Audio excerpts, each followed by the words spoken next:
Bienvenidos, este es Honorable Podcast, su análisis político de confianza. Hoy hablaremos del enfrentamiento que sigue creciendo entre las dos candidaturas uribistas, la de Paloma Valencia y la de Abelardo de la Espriella, que ya está llegando a guerra sucia, sospechas de espionaje y hackeo de celulares. También les contaré sobre la idea de Claudia López de crear un nuevo partido socialdemócrata en el país como alternativa y como contrapeso al centro democrático que está en la derecha y al pacto histórico que está en la izquierda. Y analizaremos la jugadita uribista con los aranceles de Ecuador, que bajaron levemente después de una conversación entre el presidente ecuatoriano Daniel Noboa y la candidata Paloma Valencia. Yo soy Ricardo González Duque y aquí comienza Honorable Podcast. Honorable Podcast, para que hablemos de política con ideas, sin insultos. Los dos candidatos uribistas, Paloma Valencia y Abelardo de la Espriella, se están dando cada día más duro en ese objetivo que tienen de pasar a una eventual segunda vuelta, si no es que Iván Cepeda termina ganando la presidencia el 31 de mayo. En el último episodio tiene que ver con el hackeo al celular de Paloma Valencia. Un hackeo que denunció su campaña y sobre el que, según varias evidencias públicas, el presunto beneficiario habría sido el sombrío candidato Abelardo de la Espriella, quien publicó un mensaje dando a entender que él tenía información privilegiada sobre una campaña política. La candidata uribista denunció que le hackearon el celular, que están adivinando, entre comillas, adivinando sus movimientos y que sus conversaciones privadas podrían estar en manos de alguien más. Y eso realmente es muy grave. Pero lo más grave de todo es que ese alguien, entre comillas, pues podría ser de otra campaña o en beneficio de un candidato presidencial particular que tiene nombre y apellido, Abelardo de la Espriella, que es su rival en la carrera por definir quién se enfrentaría a Iván Cepeda en una eventual segunda vuelta. Y esto que les digo de que el beneficiario podría ser Abelardo de la Espriella no es sacado de la manga, no es un invento, no es nada que esté por fuera de las suposiciones obvias que cualquiera puede hacer para que el señor de la Espriella no vaya a terminar haciendo otro derecho de petición para intentar silenciarme e intimidarme. Esto es una inferencia válida que por supuesto las autoridades van a tener que investigar, especialmente la fiscalía, que sale de un trino en el que parece ser que el candidato de la Espriella quedó en evidencia. Y es que él a través de Twitter, a través de X, escribió textualmente, y se los voy a leer para que no quede ninguna duda. Si publicara la información que me llega acompañada de chats y conversaciones entre uno de los más detestables y corruptos funcionarios de Petro y cierta campaña haciendo la politiquería de siempre, de seguro sería un gran escándalo. Eso escribió de la Espriella el 1 de mayo, hace más de una semana. Pero el gran escándalo del que él habla, pues resultó siendo que desde las bodegas o ejércitos digitales que tiene esa sombría campaña de Abelardo de la Espriella, pues días después empezaron a hablar durante esta semana de una versión que tenían ellos, dicen ellos, con pruebas de que el ministro Armando Benedetti, que sería el funcionario corrupto de Petro del que habla Abelardo en su trino, estaba apoyando a Paloma Valencia, que sería a quien Abelardo de la Espriella se refiere en su trino como cierta campaña. Y lo que buscaría ese mensaje enigmático de Abelardo de la Espriella y las acusaciones sobre todo de sus bodegueros a través de las diferentes redes sociales, pues es un efecto doble. Por un lado, afectar de alguna manera al gobierno Petro diciendo que su ministro más poderoso está respaldando a Paloma Valencia, al tiempo que intentan afectarla a ella mostrándola como cercana a Benedetti, pues para espantarle votos antipetristas y que esos votos se vayan con Abelardo desde la primera vuelta. Y aunque todo esto es una típica jugada sucia de la política, la gran pregunta del millón que hay acá es cómo obtuvieron desde la campaña de Abelardo esas pruebas de las que ellos hablan del supuesto vínculo entre Paloma Valencia y el ministro Armando Benedetti. Sin duda esta es una sombra más que se suma a las que ya hay, y por montones que aquí se las he contado, sobre este sombrío candidato de la ultraderecha. La senadora uribista dijo que sus conversaciones con Benedetti son institucionales, es decir, que hablan de su seguridad y no de un apoyo político como tal a su campaña. Pero más allá de eso, lo que está oliendo muy mal es que tengamos ahora en la campaña sospechas de hackeo y de espionaje en esta guerra sin cuartel que hay entre los candidatos de la ultraderecha. El otro agarrón entre estas campañas fue por los debates, después de que Valencia invitara a De la Espriella a que hicieran un debate entre los dos para supuestamente desempatar la campaña o la disputa que hay entre los dos por quién pasa a la segunda vuelta. Sin embargo, De la Espriella se negó, tal vez porque ya se probó en un debate reciente, el de infraestructura de RCN, y le fue muy mal. Y no solamente le fue mal porque leyó las anotaciones que le habían escrito sus asesores, sino porque parecía ni siquiera entender ni comprender de lo que estaba hablando. No sabía ni siquiera qué era la dorada, por ejemplo, leía gagueando, hablaba de este municipio del departamento de Caldas. El caso es que en su respuesta a Paloma negándose a los debates, pues De la Espriella dijo varias cosas. Una, que él ya había planteado un debate que Paloma canceló y que tenía como moderador a Luis Carlos Vélez, ese personaje de la derecha al que, recuerden ustedes, según varias evidencias de medios de comunicación digitales, él le vendió más barato un apartamento. Abelardo le vendió más barato un apartamento a Abelardo de la Espriella. Y es que la verdad, ese supuesto debate con Vélez pues iba a ser un espacio muy relajado para Abelardo, tanto quizá como el concurso de rock que este periodista hizo con Iván Duque en 2018, mientras a Petro le hacía las más duras y severas preguntas sobre él. Abelardo también aseguró que las diferencias con Paloma están muy claras porque ella está con los que él llama los de siempre, en referencia a los políticos tradicionales, mientras él dice que está con los nunca, que es esa frase repetida para venderse como un antipolítico en esta campaña electoral. Sin embargo, en eso miente, como acostumbra hacerlo De la Espriella, porque están documentados por lo menos 25 políticos tradicionales en su campaña, según publicó en un artículo La Silla Vacía. En todo caso, Paloma, quien seguramente se llevaría por delante a Abelardo de la Espriella, este sombrío candidato de la ultraderecha, en un debate, pues también le sacó algunas verdades para intentar arrebatarle votos en la derecha. Recordó, dijo ella, eso hay que decirlo, eso lo dijo ella, que De la Espriella había votado sí en el plebiscito, aunque la verdad es que De la Espriella primero apoyó el sí, pero después terminó votando por el no. Una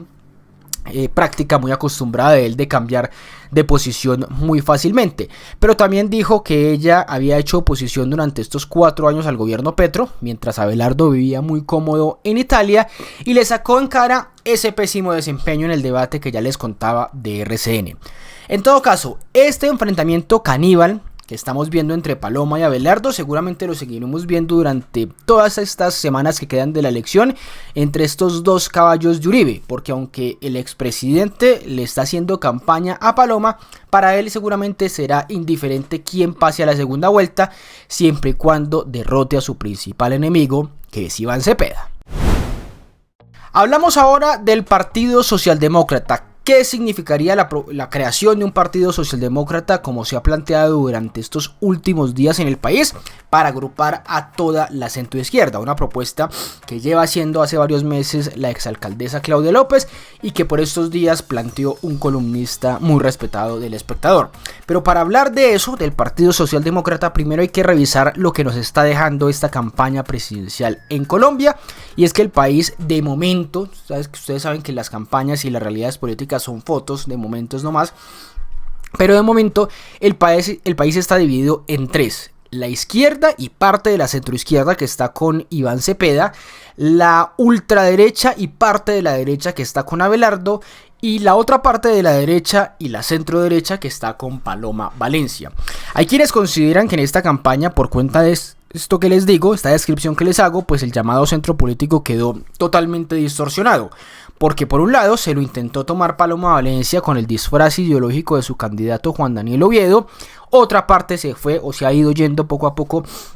para donde Cepeda, y el resto pues quedó relegado a las debilitadas candidaturas de Claudia López y Sergio Fajardo. Sin embargo, hay otros que plantean otra cosa, y es que el centro político definitivamente no existe, o que por lo menos no existe como nos lo han pintado en las últimas elecciones, en los últimos años en Colombia, como esa fuerza política que simplemente define qué lado va a ganar, si la derecha con Duque en el 2018 o la izquierda con Petro en el 2022. Por eso es que el columnista del Espectador Andrés Hoyos propuso en su más reciente columna que el centro, o por lo menos una gran parte de él, cree una plataforma ideológica que termine en la consolidación de un partido socialdemócrata sólido basado en la experiencia europea. Ahí en esa columna del Espectador recuerda Andrés Hoyos que según la historia que se ha mostrado por lo menos en Europa, esos partidos socialdemócratas se crearon como una alternativa primero y después como un muro de contención al comunismo,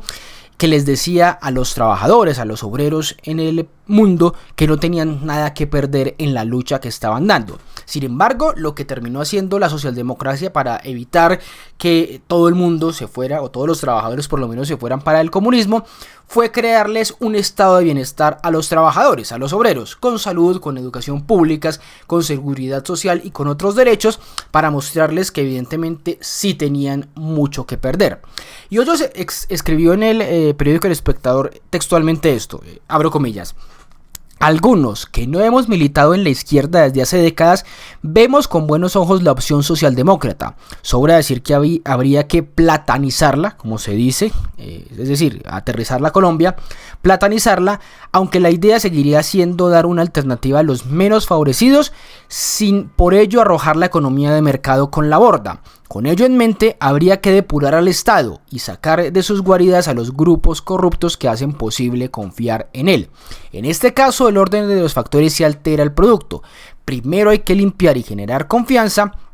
y después cobrar en forma progresiva los impuestos necesarios mediante una reforma tributaria defensable. ¿Que los ricos no van a estar de acuerdo?, se pregunta él. Muchos puede que no, pero otros bien puede que sí, si se les demuestra la confiabilidad en el sistema. La diferencia entre este partido socialdemócrata en ciernes y el pacto histórico sería el papel del sector privado, como lo esboza ahí Andrés Hoyos. Pues mientras el petrismo ha roto realmente con las élites económicas del país y con los sectores empresariales que poca o nada sensibilidad social han tenido en Colombia, la tarea de los socialdemócratas sería convencerlos y convocarlos a ellos para que aportaran vía impuestos mucho más y de verdad y en serio para garantizar los derechos de los más vulnerables en el país. En Colombia, la exalcaldesa Claudia López quiere asumir esa tarea. Y desde el año pasado, por ejemplo, en entrevista con el periódico El País de España, dijo que así como la derecha se organizó en el centro democrático y la izquierda en el pacto histórico, como les contaba al inicio, pues es necesario que la centroizquierda lo haga en un partido socialdemócrata, como ha pasado, por ejemplo, en Alemania, en España, en Italia, en Chile. Y lo repitió más recientemente en diálogo con el podcast de María Jimena Duzán, al ratificar que ella es de centroizquierda, mostrar sus diferencias con el petrismo y advertir que el primer paso que se daría para consolidar este nuevo partido pues ya no será en las elecciones ahora presidenciales, pero sí deberá ser en las elecciones del próximo año, las regionales de 2027. Y hablamos para finalizar de las relaciones entre Ecuador y Colombia, porque los impuestos a las exportaciones colombianas que puso el gobierno de derecha de ese país, pues increíblemente se convirtieron en parte de la campaña política del uribismo durante esta semana. Y aunque las fotos de Álvaro Uribe con Daniel Noboa, ese presidente de derecha de Ecuador, son viejas, lo que sí es nuevo es el provecho político que la candidata Paloma Valencia le está sacando al tema, porque durante esta semana ella anunció que después de hablar con el presidente de Ecuador, pues iban a bajar los impuestos de ese país a Colombia, como lo menciono acá. Esta mañana tuve la oportunidad de hablar con el presidente Noboa, le expliqué el sufrimiento que estaba sufriendo mi región. Le dije que si ganábamos la presidencia teníamos todo el compromiso de acabar con el narcotráfico, con el terrorismo, de cooperar en recuperar nuestra frontera.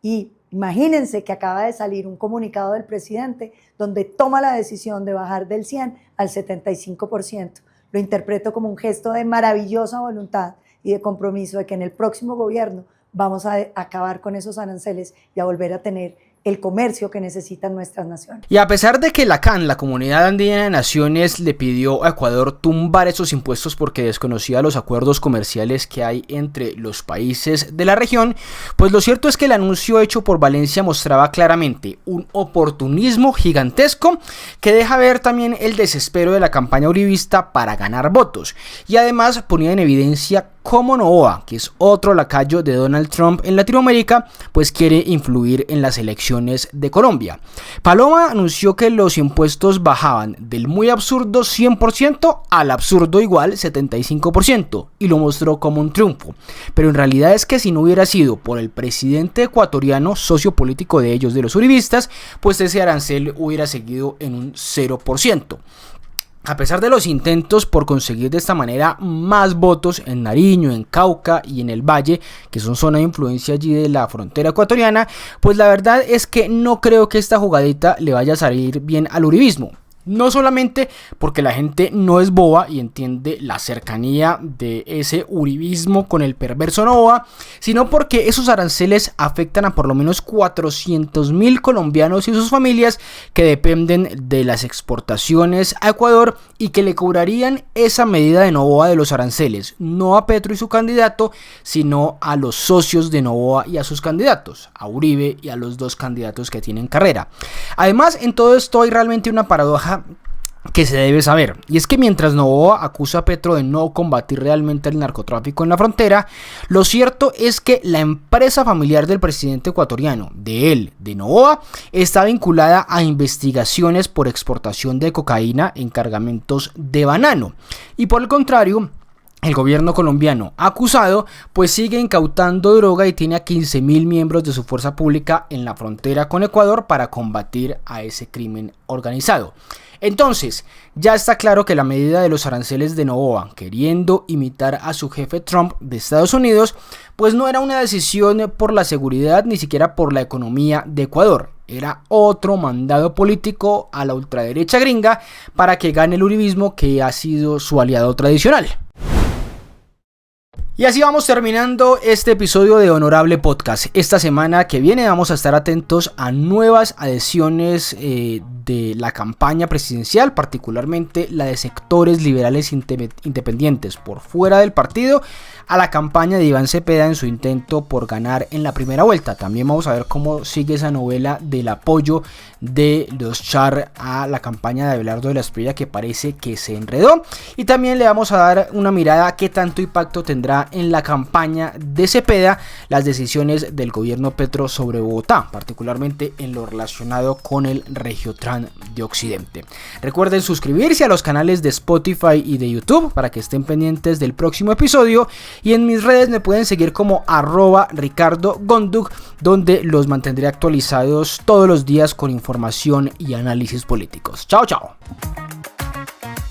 Honorable Podcast es producido por Ricardo González Duque. En @RicardoGonduk en TikTok, Instagram, Facebook, Twitter y YouTube pueden encontrar noticias, opinión y análisis político.